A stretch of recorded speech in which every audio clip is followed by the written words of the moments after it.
Больше всего разрушений в селе Чаркух, почти 30 домов.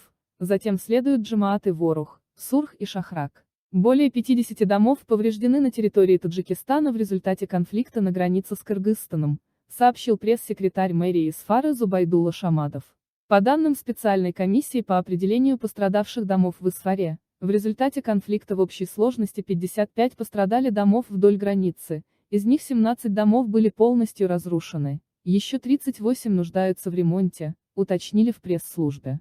Больше всего разрушений в селе Чаркух, 29 домов. Затем следует Джамаат Ворух, где пострадали 15 домов, в селе Сурх, 6 жилищ и в Шахраке еще 5. В регион уже прибыли строители, начаты восстановительные работы. Ранее стало известно, что все разрушенные дома в результате конфликта на таджикско-кыргызской границе по поручению президента Таджикистана Эмомали Рахмона будут восстановлены за счет государства.